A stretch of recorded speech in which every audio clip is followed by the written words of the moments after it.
Le Grand Matin Sud Radio, 7h-10h. Patrick Roger. Je le disais dans le journal tout à l'heure, c'est 4 ans effectivement de guerre, l'invasion de l'Ukraine par la Russie. Ça devait être une opération éclair spéciale menée par Vladimir Poutine. 4 ans après, nous en sommes encore là avec évidemment des lignes de front qui ont bougé. Bien sûr, nous sommes avec le colonel Père de Jong, cofondateur de l'Institut Thémis, un spécialiste des questions de défense. Bonjour. Bonjour. Merci d'être avec nous. Je vais être cash dès la première question. Est-ce qu'il y a un espoir d'une paix cette année, 4 ans après, entre l'Ukraine et la Russie? Alors il y a toujours un espoir. Oui, oui. Je suis chrétien, donc naturellement, j'ai l'espoir d'une paix probable, mais elle est littéralement impossible, bien évidemment. Et pourquoi elle est impossible? D'abord, le premier point, c'est 4 ans, c'est colossal. C'est la durée de la Deuxième Guerre mondiale, à moins quelques jours. Donc on l'a dépassé, on est en train de dépasser la durée de la Deuxième Guerre mondiale, ce qui est notre référence, je dirais, moderne, actuelle. Ça, c'est le premier point. Le deuxième point, pourquoi? Parce qu'en fait, le problème est le suivant, c'est que la puissance de Poutine, elle se fait en toute impunité. Il est rentré, effectivement en Ukraine il y a 4 ans, pensant raisonnablement qu'il allait régler le problème assez rapidement. Oui. Genre comme le disait le président Trump en 24 heures. Bon là, ça s'est pas fait en 24 heures. Et on y est toujours, parce qu'après une première période initiale, d'action vive, où il est rentré vraiment en Ukraine, où il a vraiment conquis beaucoup de terrain. En fait, au bout de 6 mois, il avait reculé. Et aujourd'hui, on est sur les positions qu'il avait globalement en novembre, décembre 2022. Oui, ils n'auraient gagné que 10 à 15% du territoire ukrainien, c'est ça. C'est pas énorme, donc ils sont un peu revenus, mais on assiste à un combat à 2 niveaux, une guerre à 2 niveaux, la guerre dans la profondeur, la destruction des villes, la destruction des installations énergétiques, la destruction de tout ce qui a plus de 5 mètres de haut, et puis de l'autre côté, les Ukrainiens ne se laissent pas faire, ils font la même chose dans les combats dans la profondeur, bien sûr, et puis ils résistent plutôt bien, parce qu'ils ont une industrie qui est plutôt inventive, et donc ils répliquent, pas coup pour coup, parce que c'est presque impossible, mais ils répliquent également sur les installations énergétiques russes, etc. Donc vous avez une stabilisation quasiment à ces niveaux de guerre de la profondeur, et puis sur le front,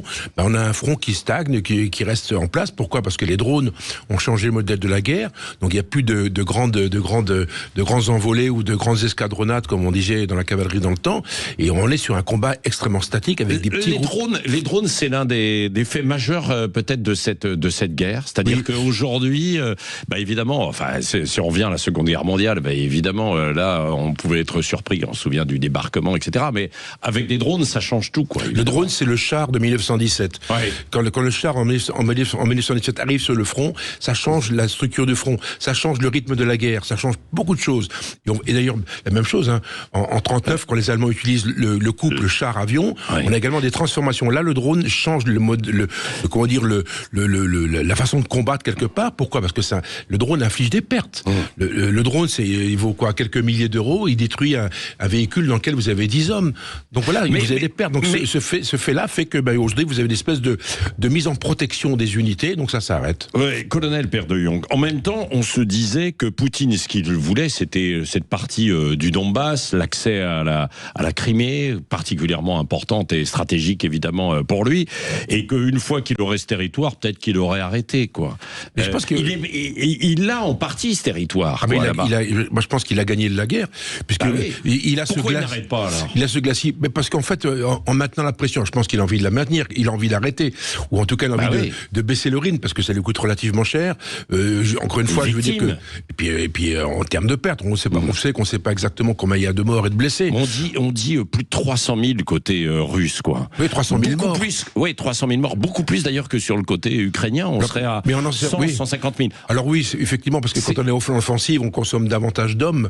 Enfin, c'est un désastre. Vous voyez bien que 300 000 morts, ça veut dire en gros 600 000 blessés, on est sur 1 million de pertes. C'est incroyable. C'est pour ça que cette guerre est anachronique, cette guerre d'autre intensité. Et pourquoi il continue, alors, justement, Poutine? Parce que Poutine, c'est un régalien, il est au Kremlin, il a une espèce il a un compte à régler avec l'Europe et avec les Américains, entre autres compte, il a ce compte à régler.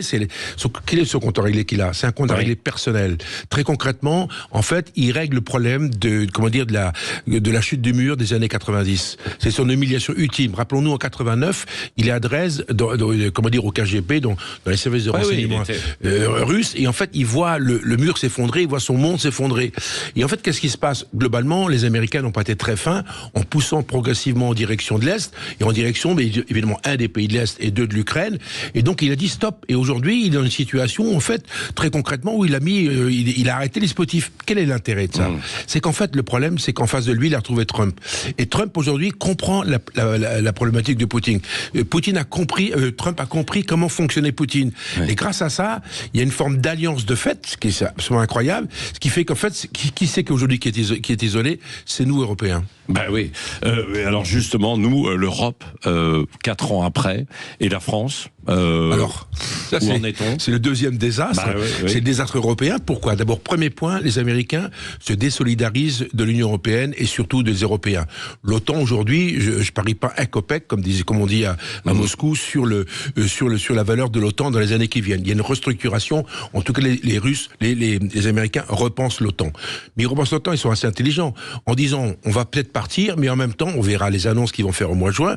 Mais par contre, les Européens, si vous voulez avoir une chance qu'on vous aide, vous avez intérêt à acheter du matériel américain. Et ça nous divise fondamentalement. Parce que les Européens avaient l'ambition, encore une fois, d'une autonomie stratégique, comme le dit le président. Ça veut dire, en fait, acheter européen, trouver un modèle européen, mettre en place un pilier européen. Le problème, vous avez les Allemands qui veulent faire l'armée conventionnelle la plus importante d'Europe. Ils veulent atteindre globalement les X%, 3% de leur PIB. Globalement, après 40 ans ils étaient bien reposés. Donc, ils feront une armée extrêmement puissante avec du matériel européen. Les Polonais font la même chose.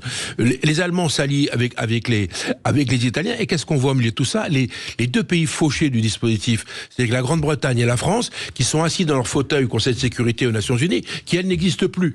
Donc en fait, on a perdu notre allant, d'autant qu'on est fauchés comme les blés, et on est incapable aujourd'hui de monter en puissance financièrement. Alors bien sûr, il y a des annonces, on progresse, le ministère de la Défense, le ministère des Armées fait tout ce qu'il faut, mais on est encore dans une situation extrêmement problématique. Ouais, bon, donc ce n'est pas cette année qu'on verra la fin de cette guerre. C'est la réponse à votre question. Je pense qu'on est parti sur une guerre de plusieurs années, en tout cas 30 ans, parce que c'est une guerre civilisationnelle. Non, mais attendez, non, c'est pas possible. Mais si, parce que rappelez-vous la fin de la Deuxième Guerre mondiale, le mur est resté en place pendant 40 ans. Il n'y a pas de raison. Il peut y avoir un mur chaud. Ouais.